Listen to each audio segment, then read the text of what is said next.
Attention diversion వ్యవహారం. మేము ఇప్పటికి కూడా చెప్తున్నాం, ట్యాపింగ్ లో ఎవరైనా అక్రమాలు చేస్తుంటే వాళ్ళను చట్టం ముందర నిలబెట్టండి, మేము ఎవరం నో అనలేదు. కానీ సంబంధం లేని రాజకీయ నాయకులను తీసుకొచ్చి ఆ సంబంధం వాళ్ళకు ఆపాదించి వాళ్ళను 7 గంటలు 9 గంటలు చిత్ర హింసలు పెడుతూ వాళ్ళకు అన్ని అష్టవక్ర ప్రశ్నలు వేస్తూ వాళ్ళందరినీ ఇబ్బంది పెట్టడం, ఆ క్రమంలో మీడియాకు లీకులు ఇవ్వడం, వ్యక్తిత్వాన్ని హననం చేయడం, పర్సనాలిటీ క్యారెక్టర్ అసాసినేట్ చేయడం, పర్సనాలిటీని దెబ్బతీయడం, లేని రంకులు కలపడం, సినిమా తారల ఫోన్లు ట్యాప్ చేసినామని చెప్పి చెప్పడం అక్రమంగా, మళ్ళీ అదే పోలీస్ అధికారులు మీడియాకు లీకులు ఇవ్వడం, మా దగ్గర అలాంటి ట్యాపింగ్లు ఏం జరగలేదు సినిమా తారలు అని చెప్పడం, కుటుంబాలను రోడ్ల మీదకి తీసుకురావడం, కుటుంబాల్లో చిచ్చు పెట్టడం, ఇవన్నీ కూడా ఈరోజు రేవంత్ రెడ్డి ప్రభుత్వం చేస్తున్నది. మేము అందుకొరకే దీని మీద కూలంకషంగా మరి ఇది ఆగాలి అని చెప్పి మేము ప్రతిరోజు కూడా పోరాటం చేస్తూ ఉన్నాం. మరి నిన్న మేము ప్రెస్ మీట్ పెట్టిన వెంటనే రాత్రి 12 గంటల లోపలనే 12 గంటలకే నాకు ఇంకొక నోటీస్ ఇచ్చింది సజ్జనార్ గారు. వారే స్వయాన సైన్ చేసి నాకు నోటీస్ ఇచ్చింది. నేను నోటీసులకు భయపడను, అందరూ చెప్తున్నాను. నేను నోటీసులకు భయపడి పారిపోయేవాడిని కాదు. నా దగ్గర ఉండే సమాచారాన్ని బరాబర్ మీకు ఇస్తా. నా దగ్గర ఉండే సమాచారాన్ని, నేను సేకరించిన సమాచారాన్ని ప్రజల ముందర పెట్టే హక్కు నాకు భారత రాజ్యాంగం ఇచ్చింది. ఈ రాజ్యాంగ హక్కును నేను కోల్పోను. ఇవాళ బీఆర్ఎస్ పార్టీ నిజంగా ఈ ట్యాపింగ్ వ్యవహారంలో బీఆర్ఎస్ పార్టీ నిందితులు కాదు, బీఆర్ఎస్ పార్టీ బాధితుల పార్టీ.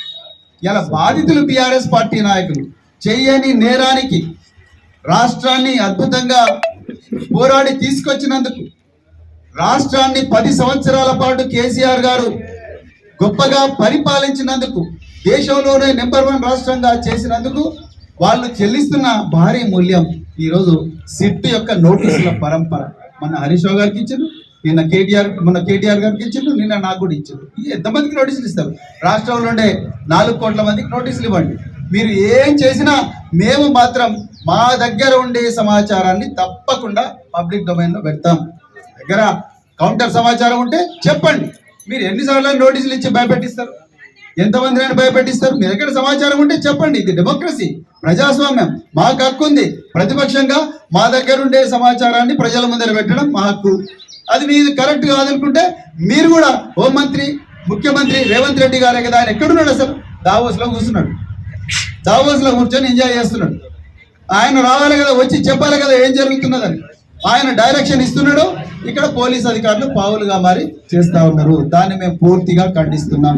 మాకు నోటీసులు ఇవ్వడాన్ని కూడా మేము ఖండిస్తున్నాం. ఈ నోటీసులు మా పోరాటాన్ని ఆపలేవు. మళ్ళీ మళ్ళీ చెప్తున్నాం, మేము తప్పకుండా తెలంగాణ ప్రజల సంపదని ధ్యేయంగా, తెలంగాణ ప్రజల హక్కులే లక్ష్యంగా, తెలంగాణ భావితరాల గొప్ప భవిష్యత్తు లక్ష్యంగానే మేమందరం కూడా పనిచేస్తాం. కేసీఆర్ గారు మాకు నేర్పించింది అదే. మేము ఎవరిని కూడా, సజ్జనార్ గారితో సహా ఎవరిని కూడా మేము వ్యక్తిగతంగా దూషించాం. కానీ మాకు తెలిసిన విషయాలు, రేవంత్ రెడ్డి గారిని కూడా మేము ఎవరిని కూడా వ్యక్తిగతంగా దూషించడం లేదు. ఆయన ఘోరమైన భాష మాట్లాడుతున్నాడు, లాగుల తొండలు ఇడుస్తాను మాట్లాడుతున్నాడు, పేగులు మెడకేసుకుంటాను మాట్లాడుతున్నాడు, జాతులను నాశనం చేస్తానని మాట్లాడుతూ ఉన్నాడు. అదేవిధంగా బుల్డోజర్ మీ మీదకి ఎక్కిస్తానని మాట్లాడుతూ ఉన్నాడు, పండబెట్టి తొక్కుతానని మాట్లాడుతూ ఉన్నాడు. మా పార్టీలో కేసీఆర్ గారు ఆ భాష మాట్లాడుతుందని చెప్పి, నిజానికి కేసీఆర్ గారు ఎన్నడూ కూడా బహిరంగంగా కానీ ప్రైవేట్గా కానీ ఏ వ్యక్తి గురించి కూడా చెడ్డగా ఎన్నడూ కూడా మాట్లాడలేదు. కేవలం తెలంగాణ తెలంగాణ తెలంగాణ. మీరు ఎన్ని సిట్టులు వేసినా, మీరు ఎన్ని నోటీసులు ఇచ్చినా మా గుండెలలో ఉండేది తెలంగాణ మాత్రమే. తెలంగాణ భావి తరాల ప్రయోజనాలు మాత్రమే, తెలంగాణకు న్యాయబద్ధంగా రావాల్సిన హక్కులు మాత్రమే, తెలంగాణలో కాంగ్రెస్ పాలనలో అన్ని వర్గాలకు జరుగుతున్న అన్యాయాన్ని ప్రశ్నించడం మాత్రమే మా గుండెలో ఉంటుంది. అంతే తప్ప మేము ఎవ్వరినో ఏదో చేసి ఏదో మీలాగా మీడియాకు లీకులు ఇవ్వడం, అదేవిధంగా మీడియాగా అక్రమంగా కేసులు పెట్టడం, మొన్న ఎన్టీవీ ఆఫీసుకు పోయి జర్నలిస్టులను వాళ్ళేదో ఉగ్రవాదులైనట్టు తీవ్రవాదులైనట్టు ఈడ్చుకుంటూ పోవడం, అదేవిధంగా వాళ్ళని ఎయిర్పోర్ట్లోనే ఆపడం, ఇవన్నీ కూడా మా పార్టీలో ఎప్పుడు కూడా జరగవు. ఈ కల్చర్ను ఎప్పుడు కూడా కేసీఆర్ గారు ప్రమోట్ చేయలేదు, కేటీఆర్ గారు